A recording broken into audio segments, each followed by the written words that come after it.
Yay! Welcome back to Candidate Conversations. Julien Segura, you're running for New York State Assembly District 71. Tell us about yourself. I see you're out and about campaigning. Absolutely. As you just said, my name is Julien Segura. I am from Sugar Hill in Harlem, the northern part, a very slept upon part, but a very historically significant part. I'm in front of Red Cup, one of my favorite local cafes. My biggest passions are really promoting local businesses and local artists in the area because my district is full of so many different kinds of artists. We've got musicians, we've got painters, we've got rappers, we've got all types of different folks, and they all really love to creatively express themselves. So I've held a couple of open mics here, and that's a big part of my campaign. I really want to holistically push to ensure that the cultures of these communities are able to move forward, and people can stay in their homes. My seniors can stay in the neighborhood, and we're really able to help grow and build the community. Now, you mentioned artists and performers. Are you yourself an artist or performer or creative? I am an artist, but I specialize in making graphics and propaganda, which is not exactly as cool as being a musician or other form of artist, but it's important. Hey, graphic art is art. It is. I'm not the most talented at it, but I still do get paid for it sometimes. But okay. I'm doing it for myself this year, Tell us a little bit about your background with people who don't know you. How'd you get involved in politics? So I've spent the last maybe 5 years working on political campaigns. I worked for quite a few different people, from Andrew Yang to Susan Zwang to Oudson Francois up in Rockland County. I go to the most competitive elections I can find in the city and the state, and most purple areas, and I try to get in there and elect the person that I feel would be the best representative.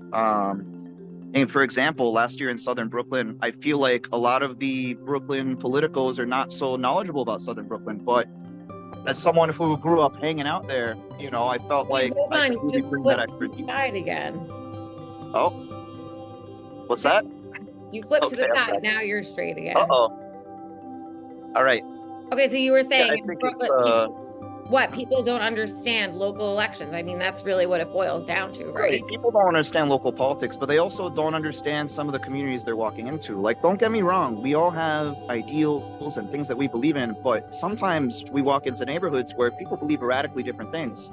And it's kind of the responsibility of the person who gets elected to represent people to, they don't have to 100% align with everything. That's not realistic, but you want someone that is reflective of what the community feels.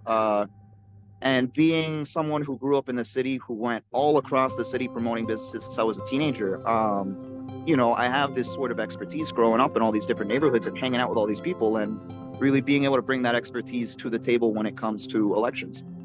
Because this is candidate conversations, and I tend to ask out-of-the-box questions. Since you mentioned your childhood, I'm wondering if you can share with us maybe your favorite childhood memory. Childhood memory. That's a tough one. I have a lot of good ones. As a child throughout the city, I had a lot of fun. Damn, that's too tough of a question. I'm sorry. You hit me with a really rough one, Skye. All right. Let's think of another out-of-the-box question for you. How many people have you spoken to today? Upwards of 100. I mean, I've been making calls. I've been stuck on email stuff today, but I'm constantly talking to people. I'm always outside, so a lot of people stop by and say what's up to me at this point, whether it's seniors or kids from the schools or their parents or any of this. There's a lot of people who just approach me at this point. What's going on, bro? Huh? Give me a sec. I'm on a call. Okay. That's exactly what I'm talking about. Yeah. No, I'll edit this. Don't worry, Julien. But you were a district leader, is that correct, or you still are?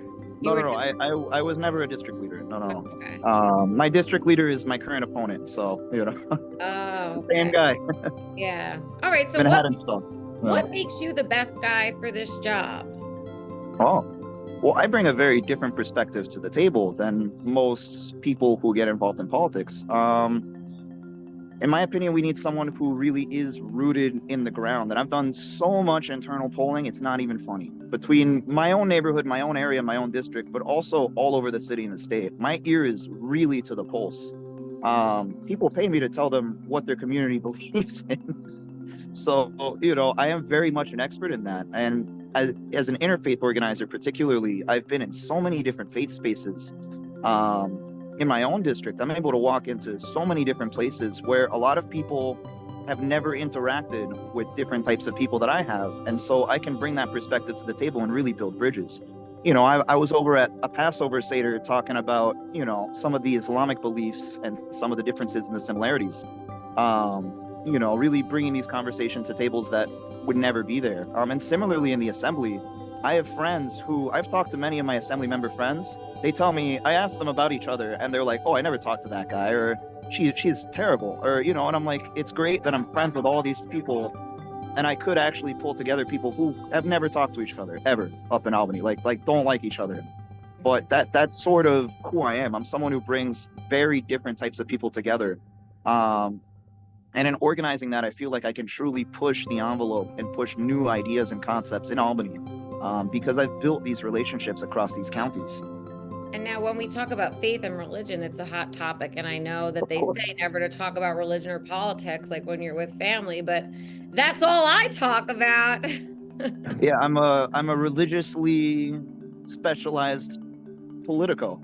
Okay. So what is it's very ironic. What religion were you raised? What religion are you now? Well, I was raised an Orthodox Christian, an Armenian Orthodox Christian. We were the first Christian nation, so it's steep in the blood. I'm still an Orthodox Christian, although I did take a path into Mahayana Buddhism for a long time. I got very deep into Eastern philosophy and religion, and it still sort of directs the way that I treat people, the way that I act, the way that I speak. I try to do right. Now, with that background, right, you said you were at a Passover Seder. So what's the conversation when you have these interfaith dialogues? Well, there's a lot of people who are intrigued, right? Especially when I bring up stuff from other religions and I'm like, hey, there's a lot of similarities, and people don't necessarily think about the similarities because people don't always have a perspective of that. I was in a mosque the week before, and there's a lot of conversations where people are like, I feel this way or that way. And I'm like, are you sure? Because let me tell you some actual background on this. Maybe you don't feel that way.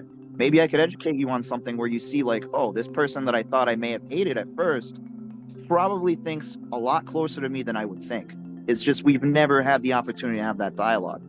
Do you think that there's a similarity between even religion and politics? Because even the way you're talking about religion, I see similarities in politics, right? You think someone's a Democrat or someone's a Republican, but yet when you really dive into it, you can see eye to eye on certain things. I mean, religious spaces are, a big aspect of our civic engagement in the city, especially in neighborhoods like Harlem. Like, this is really, like, a lot of the Baptist churches, these are truly what adds an additional layer of culture to the community and an additional layer of community to the community. I mean, ironically enough, right. Because that's a space where you're sort of morally driven towards doing things within your community, whether it's things that, I would do on the campaign trail, but you would do through your church, like tabling or canvassing or speaking to people or anything, right? And not necessarily proselytizing, but like really just doing community events, shutting down the street, getting some permits, having a good time, setting up the bouncy house for the kids. This is very parallel stuff. It is all community work. And so it is very important to not necessarily, there is a separation of church and state, right? But it's, people are in both, you participate in both, ideally. Yeah, ideally. I mean, that's not what we're seeing right now in our climate, right? Of course. I mean, a lot of young people are super disengaged, but that's another thing. I'm a relatively young man. I want to set that example for people in my age range because unfortunately there's not too many of us. No, don't get me wrong, there's a few wonderful young people elected, my guy Sam Berger out in Kew Gardens, Khalil Anderson, but there's nobody uptown like How that. young are you? Oh, that's a tough one. I don't know if I want to tell the media that. I'm 27 years old. 27. So younger than I look. Well, more power to you, Julien. What I gained from this conversation is arts and culture, all kinds of faith, and you're out there in the community.